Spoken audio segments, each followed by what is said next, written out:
만민들아, 우리 하나님을 송축하며 그의 찬양 소리를 들리게 할지어다. 그는 우리 영혼을 살려두시고 우리의 실족함을 허락하지 아니하시는 주시로다. 하나님을 찬송하리로다. 그가 내 기도를 물리치지 아니하시고 그의 인자하심을 내게서 거두지도 아니하셨도다. 하나님은 영이시니 예배하는 자가 영과 진리로 예배할지니라. 아멘.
사랑이 많으신 아버지 하나님, 늘 우리를 인도하여 주시고 크신 사랑과 넘치는 은혜를 베풀어 주심을 기억합니다. 이 시간 우리의 입술을 기쁨과 감사와 찬양의 고백으로 가득히 채워 주시옵소서. 이 시간 우리의 마음과 성품과 힘을 다하여 예배를 드리오니 이곳에 임재하셔서 우리의 예배를 받아 주시옵소서. 주 예수 그리스도의 이름으로 기원하옵나이다.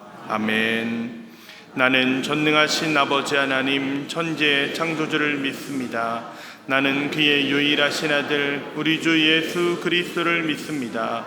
그는 성령으로 잉태되어 동정녀 마리아에게 나시고 본디오 빌라도에게 고난을 받아 십자가에 못 박혀 죽으시고 장사된 지 사흘 만에 죽은 자 가운데서 다시 살아나셨으며 하늘에 오르시어 전능하신 아버지 하나님 우편에 앉아 계시다가 거기로부터 살아있는 자와 죽은 자를 심판하러 오십니다.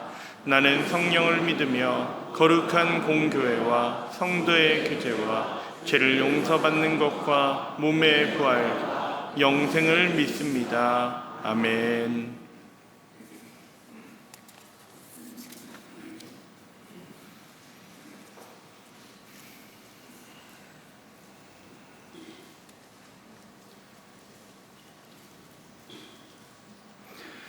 지혜를 얻은 자와 명철을 얻은 자는 복이 있나니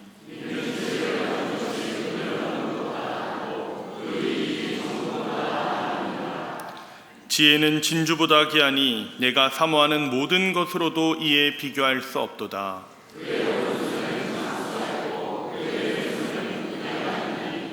그 길은 즐거운 길이요 그의 지름길은 다 평강이니라.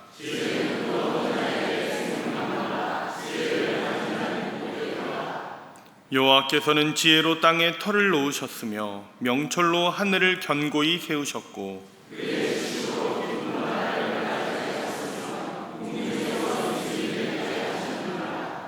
내 아들아 완전한 지혜와 근신을 지키고 이것들이 내 눈앞에서 떠나지 말게 하라. 지시니라. 아멘.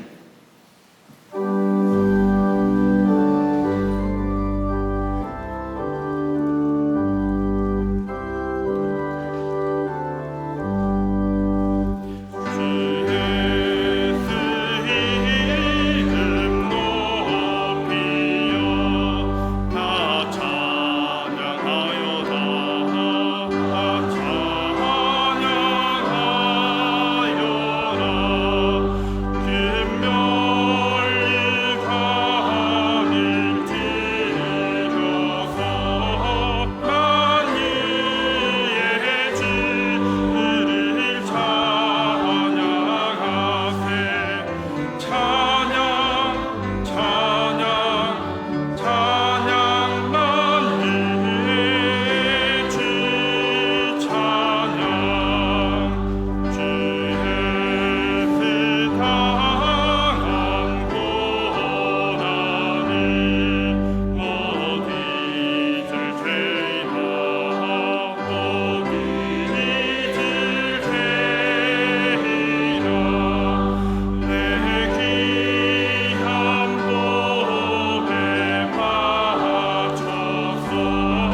변함없는 사랑으로 우리를 사랑하시는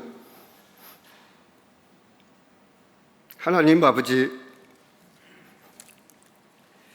지난 상반기를 주님의 세밀한 인도하심과 은혜 속에 보내게 하시고 거룩한 주일 주님 앞에 나와 예배와 찬양을 드리게 해주심을 감사드립니다.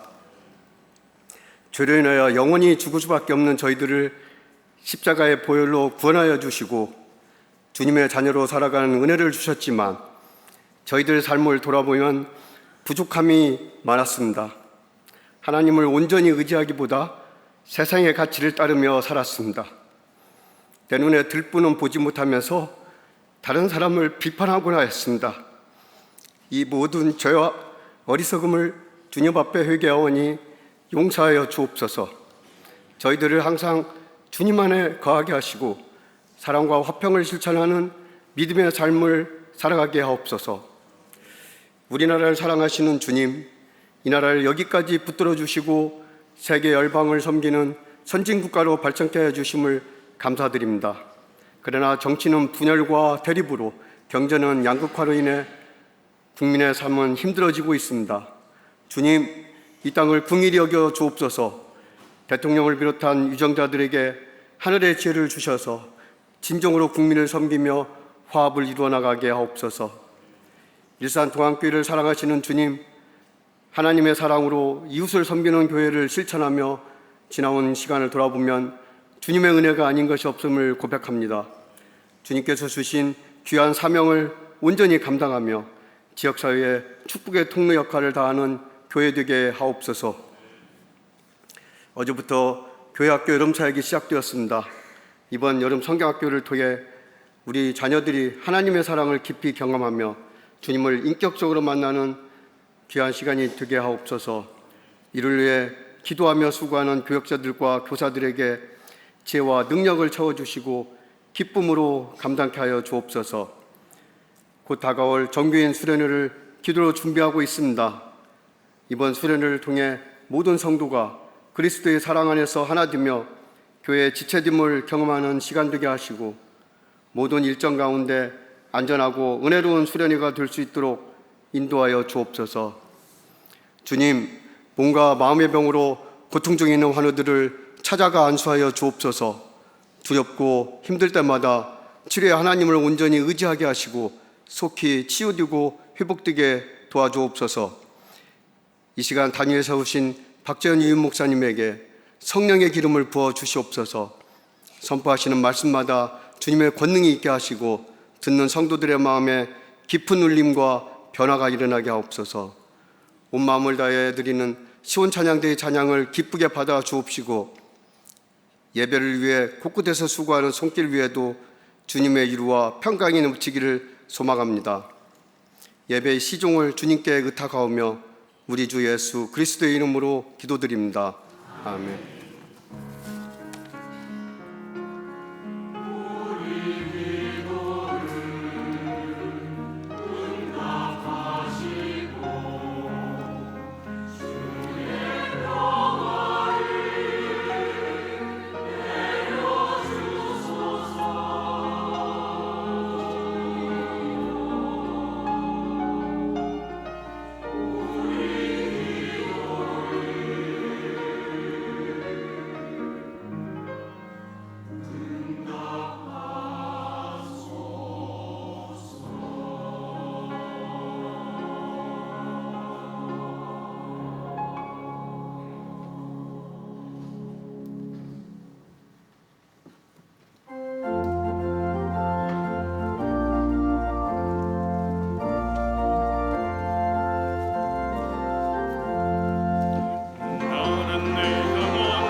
하나님이 우리에게 주신 말씀은 사무엘상 13장 5절에서 15절 상반절까지의 말씀입니다.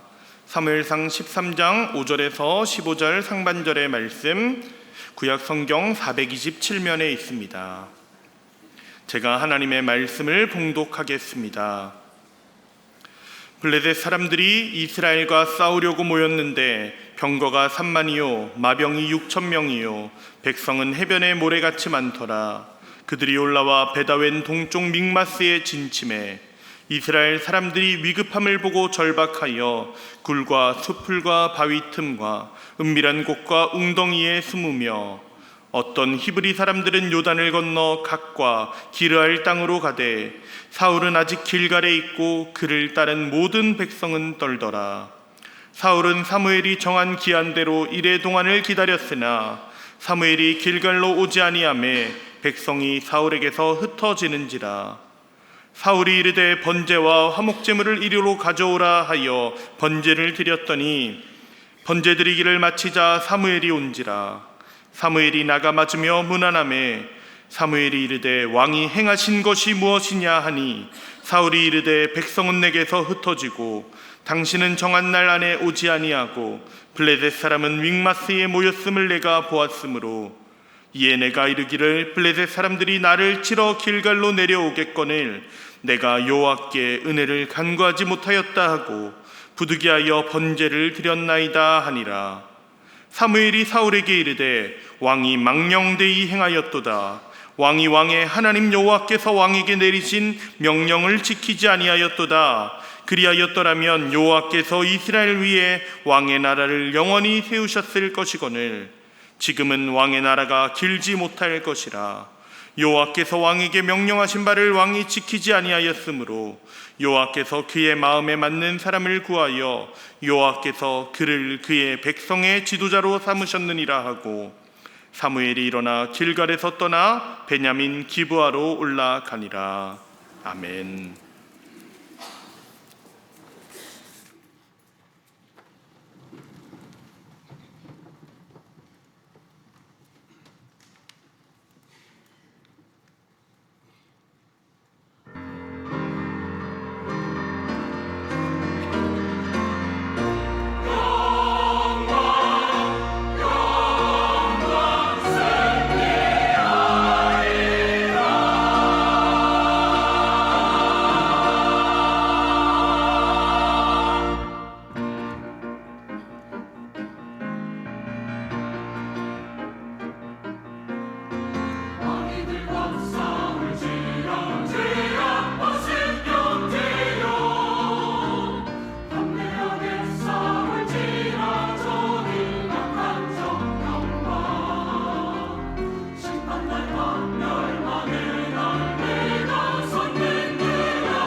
쉬운 찬양대의 찬양 마귀들과 싸울지라. 네, 이미 마귀들과 싸워서 승리한 줄 믿습니다. 네, 여러분 한 주간 동안 잘 지내셨습니까? 네, 이번 주는 비도 오기도 하고 또 날씨도 매우 더운 것 같습니다. 더운 날씨 가운데 여러분 강건하시고 평안하시기를 바라고요. 오늘도 이 자리에 오신 여러분, 하나님께서 우리 예배를 기뻐 받으시고 또 우리에게 은혜 주시기를 간절히 소원합니다. 네, 오늘 우리가 함께 살펴본 말씀은 사무엘상 13장의 말씀입니다. 사울이 이스라엘의 초대 왕으로 세워졌죠. 그리고 사무엘은 이제 늙어서 머리가 휘어지고, 그래서 이스라엘 백성들을 모아놓고 마치 유언과 같은 권면을 하게 됩니다. 그 말씀이 지난주에 살펴본 사무엘상 12장에 나오게 되는데요.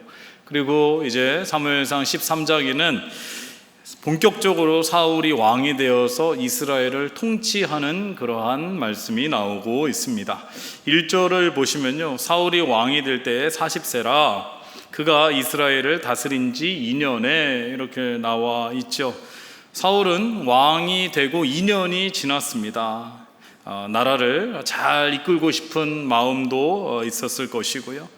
또 백성들에게 신임을 받고 싶고 또 인정을 받고 싶은 그러한 마음도 사울에게는 있었을 것입니다. 이때에 왕으로서의 믿음과 지도력을 시험하는 큰 위기가 찾아오게 되는데, 블레셋 사람들이 이스라엘을 공격하러 온 것입니다. 그런데 병력의 숫자가요, 이 블레셋 사람들과 이스라엘은 비교가 되지 않는 것입니다. 1절에서 4절을 보면은 이스라엘의 군대는 약 3,000명 정도라고 할 수가 있는데요.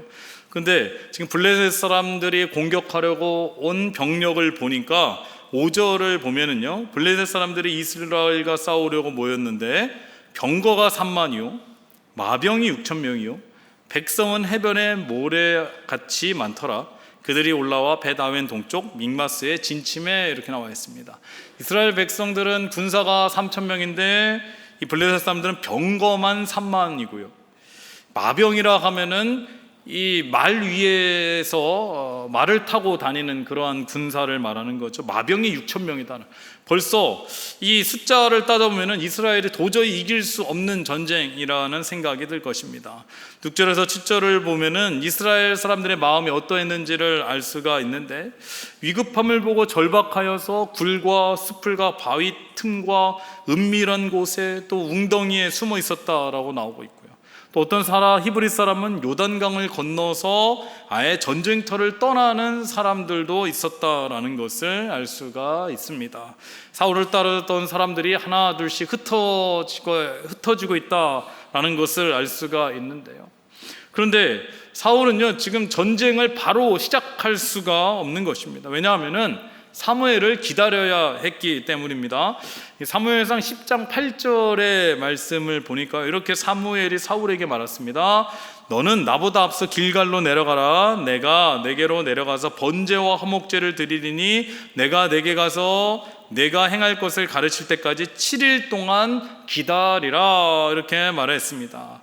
이스라엘은 전쟁에 나가기 전에 먼저 하나님께 이 제사를 드려야만 했습니다. 이것은 곧 전쟁의 승리가 사람에 있는 것이 아니고 무기에 있는 것이 아니고 하나님께 있음을 고백하는 것이죠. 그렇기 때문에 이 사울에게 가장 중요한 일은 사무엘을 기다리는 것이었습니다. 그런데 약속한 7일이 지나도록 사무엘이 오지 않는 겁니다. 8절을 보니까요, 사울은 사무엘이 정한 기한대로 이레 동안 기다렸으나 사무엘이 길갈로 오지 아니하매 백성이 사울에게서 흩어지는지라, 이렇게 나와 있습니다. 요즘 젊은이들이 많이 하는 말 중에 기세라는 말을 씁니다. 기세가 좋다, 이렇게 말하는데, 운동 경기도 기세가 중요하다라는 거죠. 기세가 꺾이면은 운동 경기도 시작하기 전에 또 경기를 하고 나서도 이 하는 중간에 이 실력이 제대로 발휘가 되지 못하는 것이죠. 기세가 꺾이면은 위축이 된다라는 거죠. 이스라엘도 지금 압도적인 이 블레셋의 군대 앞에서 이미 기세가 꺾였다라고 할 수가 있는 것입니다. 그런데 사무엘까지도 오지 않으니까, 기다려도 오지 않음으로 인해서 마음의 불안감은 더 커지게 된 것이고요. 남아있는 이스라엘의 모든 백성들은 지금 사울을 주목하고 있을 것입니다. 사울이 어떻게 하는지, 어떠한 명령을 내릴지 지금 보고 있는 거예요. 사울은 주변 사람들의 시선도 많이 부담스러웠을 것이고요. 또 언제 올지 모르는 사무엘을 계속해서 기다리고 있다가는 그나마 남아있는 백성들도 다 떠나갈까 하는 두려운 마음, 불안한 마음이 있었을 것입니다. 그래서 결국에는 번제와 화목제를 드리게 되는데요. 여러분 10절을 보시기 바랍니다. 번제를 드리기를 마치자 사무엘이 온지라 사울이 나가 맞으며 문안하매 이렇게 말했습니다. 정말 기가 막힌 타이밍이죠. 뭐 그러려고 한 건 아니겠지만은 마치 사무엘이 문 뒤에서 이렇게 보고 있다가 제사를 드리기만 해봐라, 들으면 내가 딱 들이닥쳐가지고 혼쭐을 내주리라, 이렇게 한 것도 아닐 텐데 이 번제를 딱 드리자마자 사무엘이 딱 등장을 한 겁니다. 사울이 얼마나 놀랐을까요? 사무엘을 보고 깜짝 놀라는 겁니다. 그리고 사무엘에게 여러 가지 상황을 이야기합니다. 여러분 12절에서 13절을 보시면요, 이런저런 얘기를 하는 거예요. 백성들은 흩어지고 사무엘은 정한 날이 되어도 오지 않고 블레셋 사람들은 모여있고 더 늦어지면은 블레셋 사람들이 자신들의 진영인 길갈에까지 내려올 것 같아서 부득이하여서 번제를 드렸다는 것입니다. 여러분 사울의 말을 들어보면요, 어느 정도 이해가 되죠. 여러분 같으면 어떻게 하시겠습니까? 저 같아도 이 사울처럼 하지 않을까라는 그런 생각이 들기도 하고요. 어떤 면에서 보면 사울은 억울할 수도 있을 것 같습니다. 인간적인 관점으로 보면은 사울의 결정이 합리적이고 이성적이다라고 생각할 수 있을 것입니다. 그러나 사무엘은요, 너무 단호하게 말하는 거예요. 여러분 13절에서 14절을 보시기 바랍니다.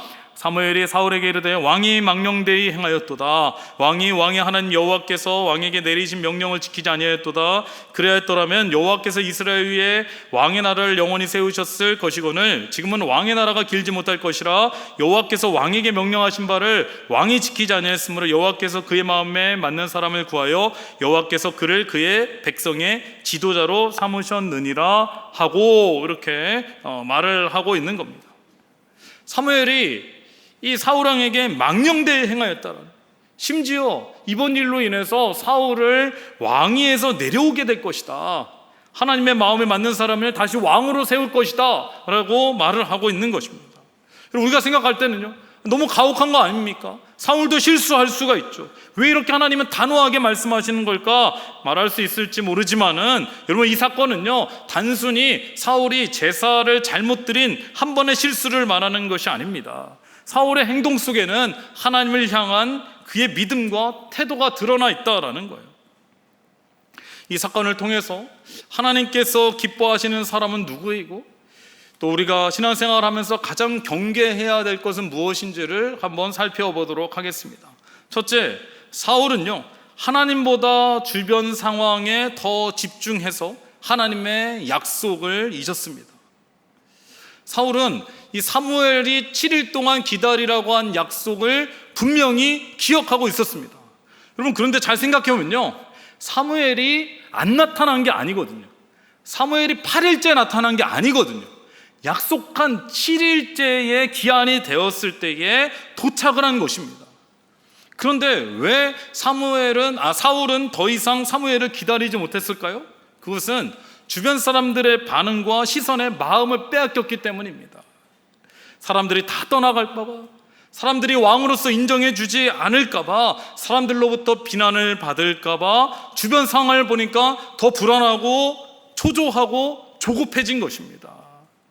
눈에 보이는 것에 신경 쓰다 보니까 하나님이 보이지 않았던 것이고요, 하나님의 뜻이 생각나지 않았던 것입니다. 여러분 우리도 이럴 때가 있습니다. 우리는 믿음을 가지고 있고요, 하나님의 뜻을 알고 있습니다.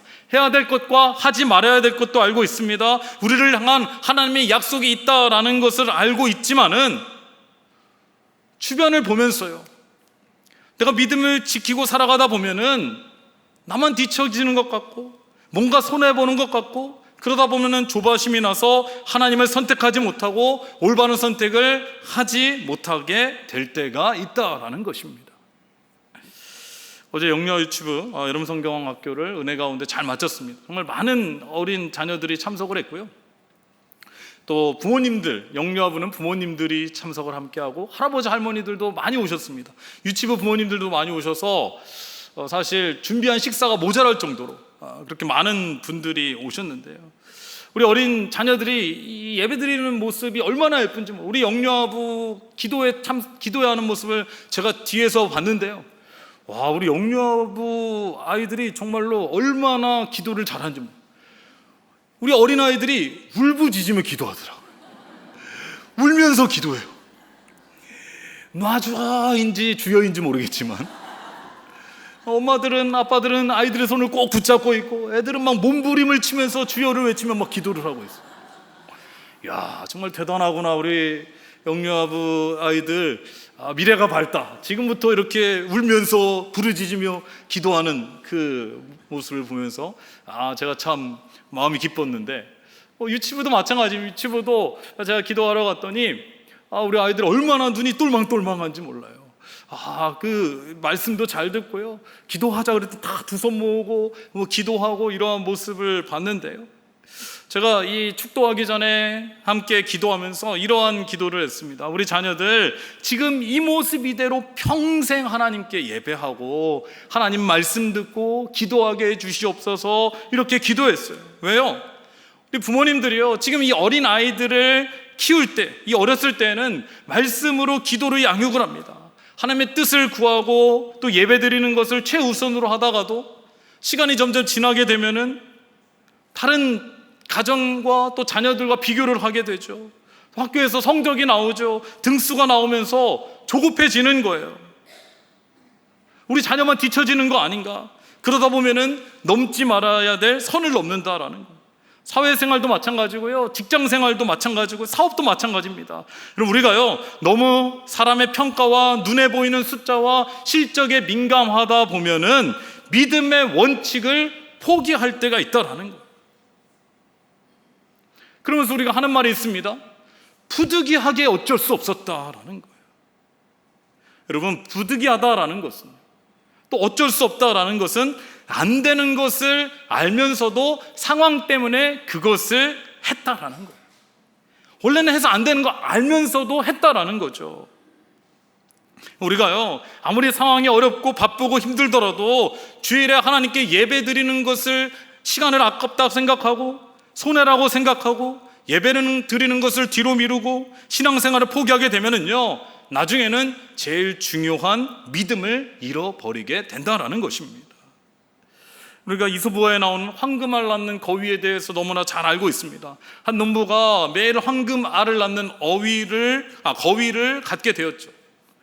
농부는 날마다 이 황금알을 얻었기 때문에 큰 부자가 되었는데 점점 욕심이 생긴 겁니다.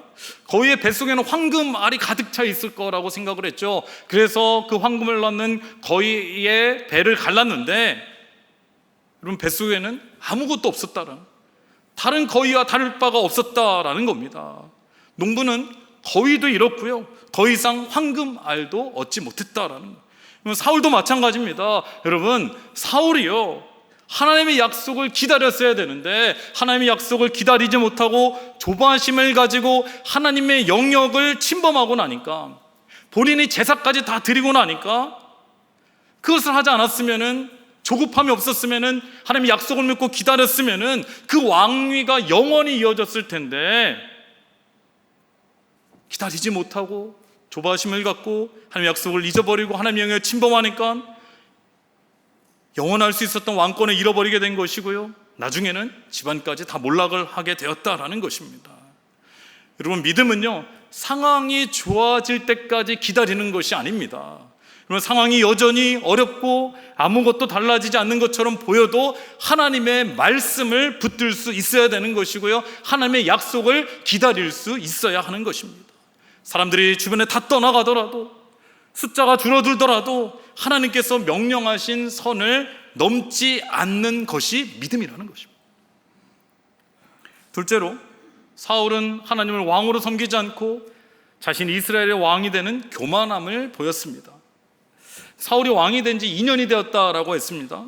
이제 사람들이 아마 사울이 왕이니까 자신 앞에 머리를 숙이기도 하고 엎드리기도 하고 말하면은 다 들어줬을 겁니다. 왕의 명령을 따랐을 겁니다. 그러다 보니까 사울은요, 자신이 왕이지만 그 위에 왕이신 하나님이 계시다라는 생각을 잊었던 것입니다.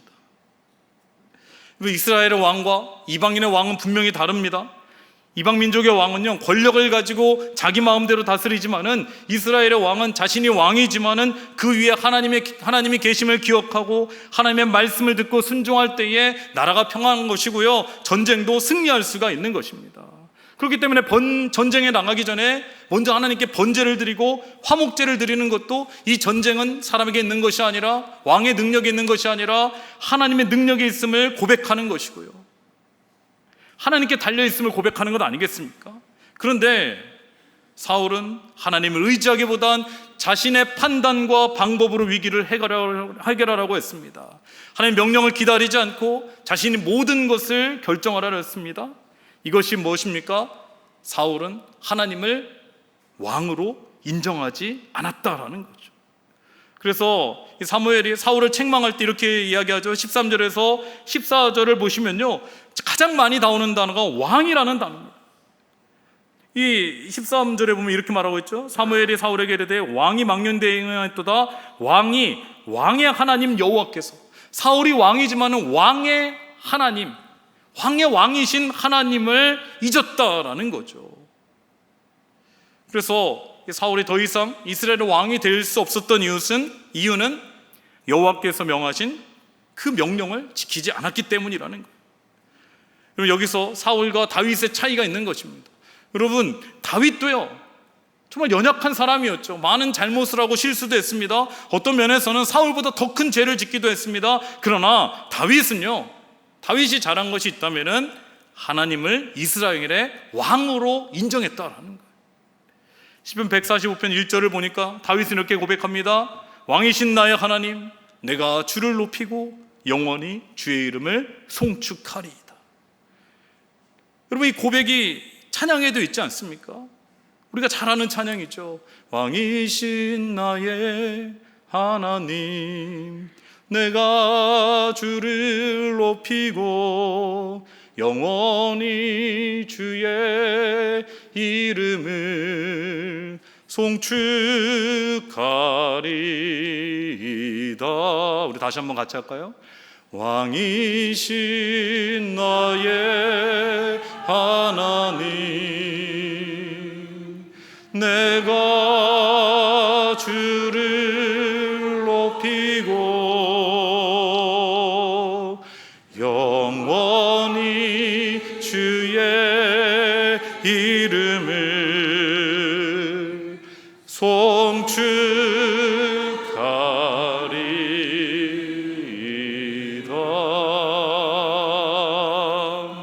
아멘.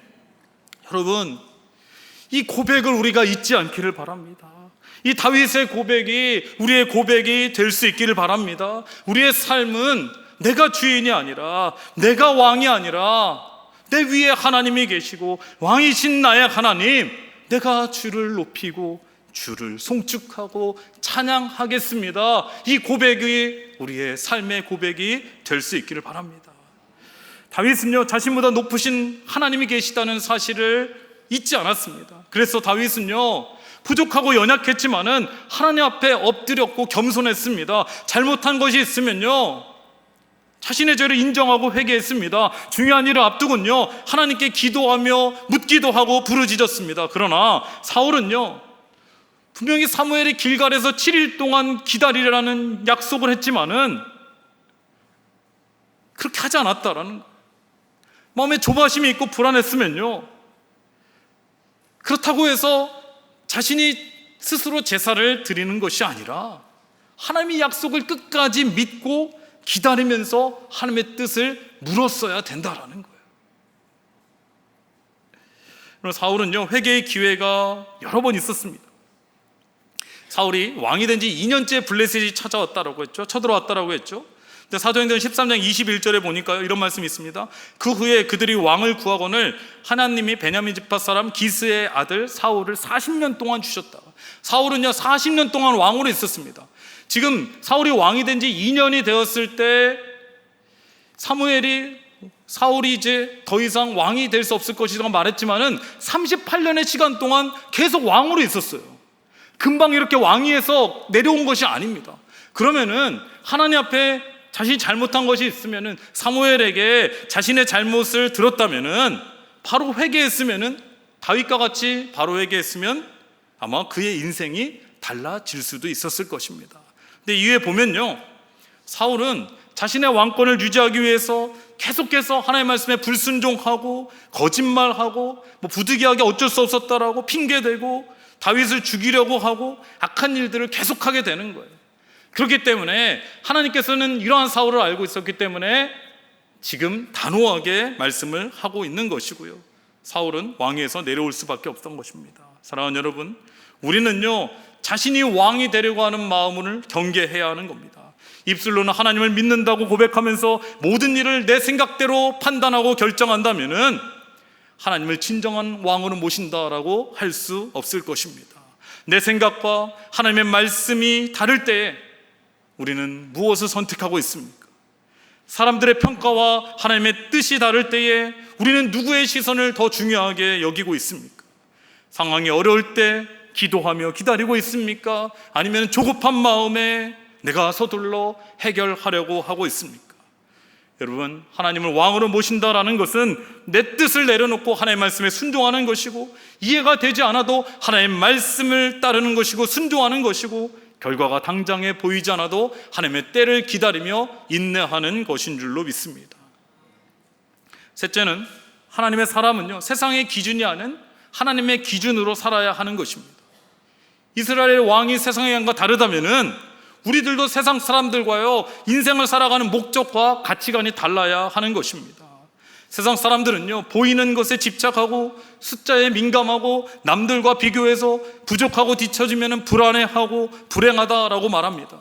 왜냐하면 그것이 인생의 목적이고 행복이라고 생각하기 때문입니다. 그러나 우리는요 이 세상의 것이 전부가 아니라 하나님 바라보며 하나님 나라를 꿈꾸며 살아가는 사람들인 줄로 믿습니다. 그렇다면은 세상의 조건과 기준 때문에 우리의 믿음이 흔들려서는 안 된다라는 거예요. 천국의 아이들이라는 영화가 있습니다. 아마 보신 분들도 있는지 모르겠는데 이 가난한 남매의 이야기인데요, 이 주인공인 알리는 여동생 이 자라의 구두를 수선해 오다가 실수로 잃어버리게 됩니다. 근데 집안 형편이 어려우니까 이 구두를 새로 살 수도 없고요, 부모님께 말씀드리면 혼날 수도 있고 걱정할 수도 있으니까 비밀로 하는 거예요. 그래서 어떻게 하느냐, 이 여동생인 자라가 오전에 오빠인 알리의 운동화를 신고 학교를 가요. 그럼 오빠는 기다리는 거예요. 그러면 여동생이 오면은 그 신을 신고 오빠가 다시 학교를 가는 겁니다. 근데 이 여동생이 좀 늦게 오면은 오빠는 어떻게 돼요? 학교를 늦는 거예요. 빨리 서둘러서 가게 되는 거예요. 이 남매는 작은 신발 하나 때문에 여러 어려움을 겪게 됩니다. 그런데 이 알리가요 학교 마라톤 대회가 있는 걸 알게 되는데, 마라톤 대회 상품을 보니까 3등이 운동화가 딱 있는 거예요. 3등을 하면 운동화가 상품으로 주는 거예요. 이거구나, 내가 열심히 운동을 하고 훈련해서 이 마라톤 대회에서 3등을 해야 되겠다 라고 생각을 하고 열심히 훈련을 합니다. 그리고 이 마라톤 당일날 이제 잘 뛰는 거예요. 정말 잘 뛰고 있습니다. 그런데 정말 1등, 2등, 3등 이렇게 가면 편했을 텐데 약간 박빙인 거예요. 1, 2, 3, 4, 5, 1등부터 5등까지가 거의 비슷해요. 막 끝까지 막 달리다 보니까 1등을 한 겁니다. 막 주변에서 막 선생님이 너무 좋아하는, 야 우리 알리가 1등을 했구나 막 주변에서 좋아하고 하는데, 여러분 알리는 울고 있는 거예요. 왜요? 겉으로 우승했지만 정작 여동생에게 필요한 운동화를 얻지 못해 마음이 아픈 거예요. 여러분 대부분의 사람은요 1등 하면은 좋아하죠. 1등 못하면 속상해하고 화가 나고 막 눈물 나는데, 이 친구는 1등을 했는데 마음이 아픈 거예요. 왜요? 알리는요 지금 1등을 해서 행복한 게 아니에요. 오히려 3등을 해야 행복한 거고 3등을 하는데 목적이 있기 때문에 그렇다라는 거예요. 여러분, 우리가요 어떠한 목적을 두고 살아가느냐에 따라서 행복과 불행의 기준이 달라질 수가 있다라는 거예요. 1등을 해도 불행한 사람이 있고요, 3등을 해도 행복한 사람이 있다라는 거죠. 우리가 세상의 기준을 가지고 성공만을 목적을 두고 살아가게 되면은 아무리 많은 것을 가지고 있다 해도 불행할 수가 있는 것이고요, 그러나 하나님 나라와 영광을 목적으로 삼으면 세상의 기준으로는 부족할 수 있을지 모르지만은 우리는 하나님으로 말미암아 기뻐하고 즐거워하고 감사할 수 있게 된다라는 것입니다. 저는 이 사울을 보면서 이 박재희 교수라는 분이 쓴 고전의 대문 사서라는 책에 나오는 군자에 대한 이야기가 생각이 났습니다.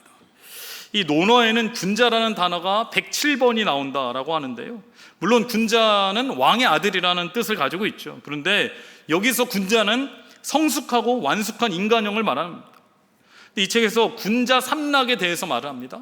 삼락, 세 가지 즐거움이죠. 군자에게는 세 가지 즐거움이 있다는 겁니다. 첫째는 배움과 실천을 통해서 날마다 새로운 모습을 만들어 가는 것에서 즐거움을 얻는다라는 거예요.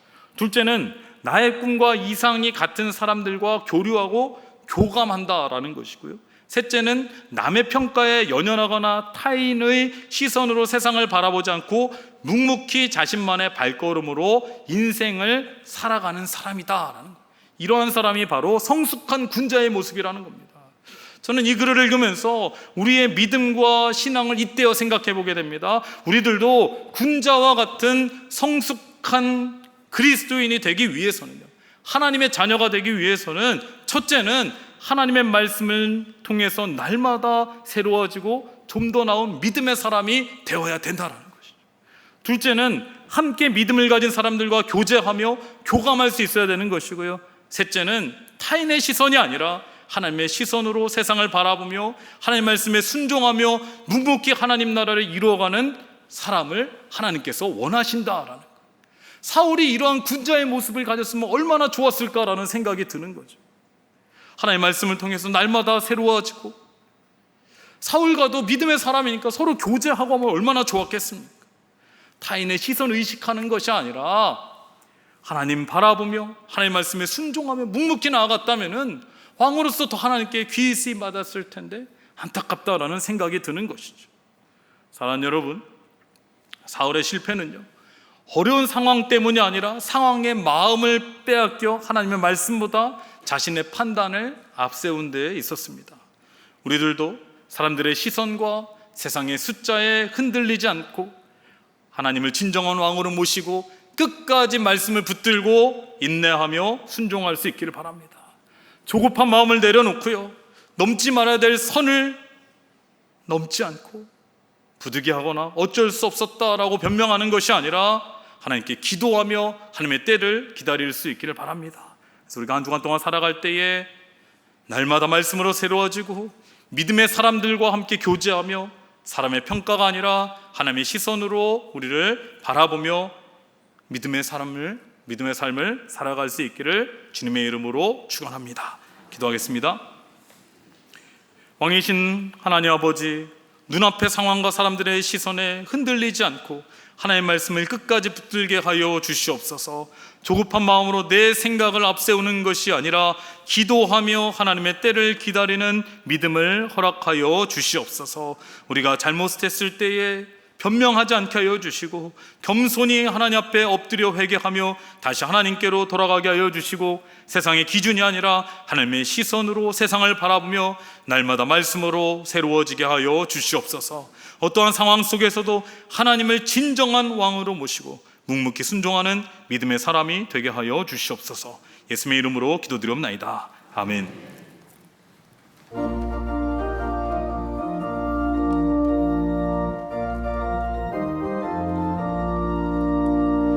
주님 약속하신 말씀 위에서 영원토록 주를 찬송하리라. 소리 높여 주께 영광 돌리며 약속 믿고 굳게 서리라.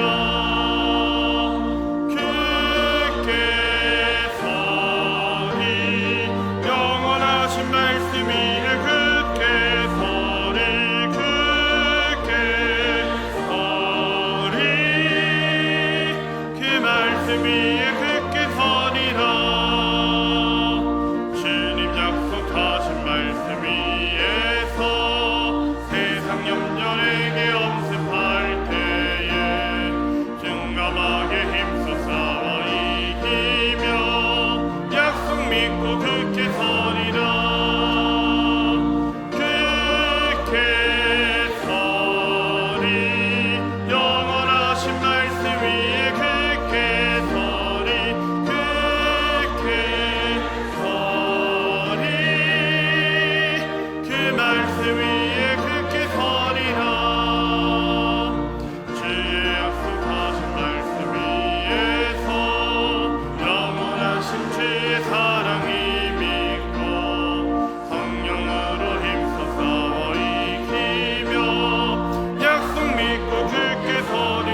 사랑과 은혜가 풍성하신 하나님 아버지, 지난 한 주간도 우리를 눈동자와 같이 보호하여 주시고 무더운 날씨 가운데서도 지켜주시고 필요한 모든 것을 공급하여 주심에 참으로 감사를 드립니다. 하나님께서 우리에게 베풀어 주신 은혜와 사랑이 너무나 커서 이 시간 우리의 마음과 정성을 담아 하나님께 귀한 예물을 올려드립니다. 이 예물을 기뻐 받아 주시옵소서. 물질이 우리의 주인이 되지 않게 하여 주시고 모든 것이 하나님께로부터 왔음을 고백하며 정직하고 충성되게 사용하게 하여 주시옵소서. 드려진 예물이 복음 전파와 교회를 세우는 일, 어려운 이웃을 섬기고 또 선교지에서 또 복음의 열매들이 맺혀지는데 귀하게 사용되게 하여 주시고 드린 손길마다 또 가정과 일터에 필요한 은혜를 더하여 주시옵소서. 우리의 모든 삶을 산 제물로 드리게 하여 주시고 어디에서든지 하나님의 뜻에 순종하며 하나님께 영광 돌리는 삶을 살게 하여 주시옵소서. 아버지 하나님께 감사드리며 예수님의 이름으로 봉헌 기도 드리옵나이다. 아멘. 교회 소식을 말씀드리도록 하겠습니다. 주보를 참고해 주시기 바랍니다. 오늘 우리에게 처음 나오신 분들이 계시다면 주님의 이름으로 환영하고 축복합니다. 교회 등록하기를 원하시는 분들은요, 본당 1층에 가시면은 새가족팀 영접위원분들이 계십니다. 영접위원분들을 찾아가시면은 저희가 등록을 도와드리도록 하겠습니다. 지난주 우리 교회 처음 등록하신 분이 계십니다. 이지원 청년 스스로 등록해 주셨습니다. 주님의 이름으로 환영하고 축복합니다. 네, 예배 안내입니다. 오늘 찬양 예배는 남선 찬양대 헌신 예배로 드리도록 하겠습니다. 금요 기도회는 이번 주 금요일 오후 8시에 본당에서 모여서 함께 기도하도록 하겠습니다. 여러분 많이 참석하실 수 있기를 바라고요. 모임 안내입니다. 오늘 당회가 있고요. 또 찬양 예배 후에는 재직회가 있습니다. 안건은 2026년 2, 4분기 결산입니다. 중보기도 구루터기 오찬식이 이번 주 토요일 오전 10시에 문화센터 5층에서 있습니다. 어원화 종강 예배가 있고요. 초등부 여름성경학교가 이번 주 토요일 주일까지 있습니다. 우리 초등부 자녀들 우리 여름성경학교에 보내주시고요. 여러분 주보 안쪽면에 보시면은 주차장 이용 안내가 나와 있습니다. 우리 교회에 앞마당에 주차를 하실 수가 있는데 주차장 크기가 넓지 않아서요. 우선으로는 새가족분들과 장애인분들 또 휠체어를 가지고 오시는 분들, 노약자, 영유아 동반자가 먼저 이 앞마당에 주차를 하실 수가 있습니다. 우리 봉사자분들 또 일반 성도님들께서는 일산병원 주차장을 이용해 주시기 바랍니다. 지하 3층에 주차를 하실 수가 있고요. 최대 12시간까지 무료로 주차를 하실 수가 있습니다. 주차 요금 정산은 개인 스마트폰으로도 하실 수 있고 본당 1층 태블릿에서도 정산을 할 수가 있는데요. 주의해야 될 것은 정산할 때 할인이 중복되지 않도록 유의해 주시기 바랍니다. 이 주보 안쪽면을 보시면 1번부터 5번까지 순서대로 하시면 되거든요. 그래서 주보의 주소를 이 스마트폰에 브라우저에 주소를 입력하시면은 아이디와 비밀번호가 있습니다. 아이디는 220번이고요. 비밀번호 1111입니다. 여러분 이거는 우리 공통 아이디고 비밀번호입니다. 누가 호기심으로 비밀번호 바꾸면은 그 뒤로는 차가 아무도 못 나갑니다. 바꾸시면 안 돼요. 나만의 비밀번호로 만들어 놓으시면 안 됩니다. 1111 똑같고요. 차량 번호를 입력하시면은 이제 차량이 조회되고 그럼 할인권을 적용하시면은 정산이 완료되면 나오시면 됩니다. 근데 문제는 할인권을 중복하시는 분들이 계시다라고 합니다. 부부가 같이 오셨는데 아내가 했는데 안 한 줄 알고 남편이 또 하면은 중복으로 하게 되면은 이제 2배로 물게 되는 거거든요. 그래서 이 5번을 보시면은 할인권 중복이 등록되면 이렇게 뜨게 됩니다. 할인 등록 내용이 뜨게 되는데 2개가 되면 하나를 삭제하셔야 됩니다. 그래야 중복으로 주차비가 계산이 되지 않습니다. 여러분 잘 참고해 주시고요. 우리 일산병원 주차장 여러분 많이 이용해 주시기 바라고 2부 3부 예배 전에는 일산병원 지하 3층 주차장에 교회 셔틀이 운행되니까요. 여러분 좀 멀다라고 생각하실 수 있을지 모르지만 셔틀 타고 오셔도 되고요. 또 걸어오셔도 그렇게 먼 거리는 아닙니다.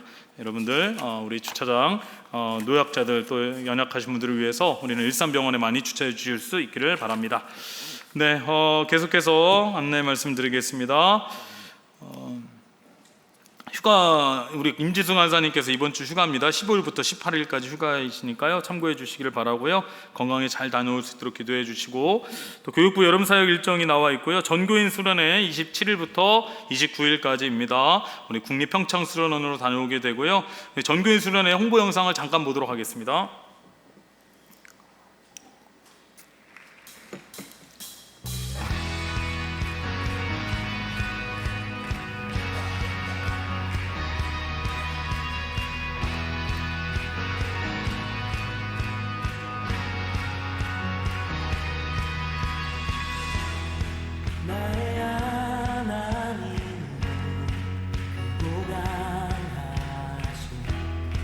힘과 권능으로 능치 못함 없네 산과 들과 고자 이번 수련회에 가장 기대되는 것은 내 자녀가 하나님을 만나 기뻐하는 것이 기대됩니다. 네, 마커스에서 오신다고 해서 찬양을 좀 더 풍성하게 할 수 있지 않을까 해서 마음껏 찬양할 수 있는 시간들이 여유롭게 하나님의 사랑을 기대합니다. 네, 이번 수련회를 통해서 기대하는 것은 세 가지 키워드가 있는데요. 몰입과 회복과 안식입니다. 그 몰입과 회복과 안식은 거창한 게 아니에요. 뭐냐면은 교회가 기도로 준비한 프로그램에 그냥 따라가기만 하는 길입니다. 먼저도 한번 다녀왔는데요. 2박 3일을 하다 보니까 하룻밤 자는 동안에 정이 툭툭 들어와요. 그리고 서로를 더 자세히 알 수 있는 좋은 기회가 되더라고요. 사랑, 동안 사랑.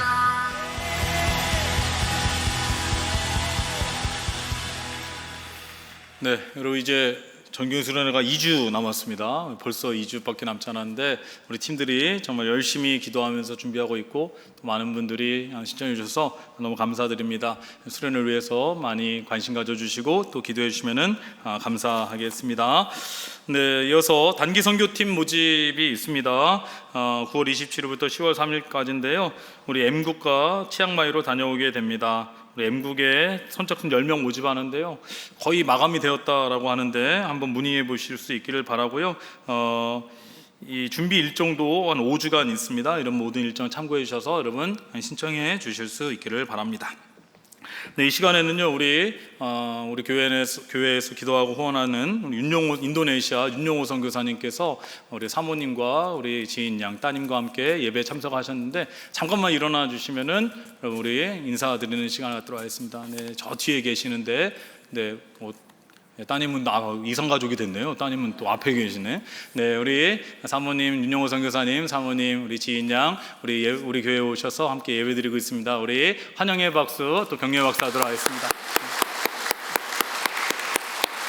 네, 우리 윤용호 선교사님께서 올해가 안식년이신데 좀 건강이 좋지 않으셔서 얼마 전에 수술도 하시고 지금 회복 중에 계시는데 참 감사하게 또 지금 잘 회복하고 계십니다. 여러분 우리 윤용호 선교사님 또 우리 사모님 또 우리 선교지 인도네시아 선교지를 위해서도 많이 기도해 주실 수 있기를 바라고요. 우리 선교사님 잠깐 만났는데 기도해 주셔서 너무 감사하다라는 인사를 저에게 전해 주셨고 우리 성도님들에게도 감사하다라는 인사를 전해 주셨습니다. 우리 선교사님 위해서 또 많이 기도해 주실 수 있기를 바랍니다. 별세자 광고입니다. 등곡 31순 장윤호 집사님 부친께서 별세하셔서 지난 주간에 장례를 마쳤습니다. 슬픈 당하지 유가족 분들에게 하나님 위로가 함께 하시기 바랍니다. 우리 이제 옆에 계신 분과 인사 나누도록 하겠습니다. 인사 나눌 때 이렇게 인사하겠습니다. 부득이한 일은 만들지 맙시다. 이렇게 하겠습니다. 네, 그럼 우리 부득이한 일은 만들지 않도록 하겠습니다. 한 번 더 인사하겠습니다. 무더운 날씨에 건강하시기 바랍니다. 무더운 날씨에 건강하시기 바랍니다. 네, 이제 다 함께 일어나셔서 찬송가 315장 함께 찬송하시겠습니다.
주 우리 예수 그리스도의 은혜와 무한하신 아버지의 사랑하심과 성령님의 감동과 마주리 가운데 교제 교통하심이 눈앞의 상황과 사람들의 시선에 흔들리지 않고 끝까지 하나님의 말씀을 붙잡고 어떤 상황 속에서도 하나님을 진정한 왕으로 모시고 순종하는 믿음의 사람이 되기를 간절히 소원하는 이제를 함께 예배하는 그 가정에서 예배드리는 일산동학교의 성도님들 위해 그 가정 위에 삶의 자리 위에 모든 기도 제목 가운데 지금 영혼까지 함께 하시기를 간절히 축원하옵나이다. 아멘.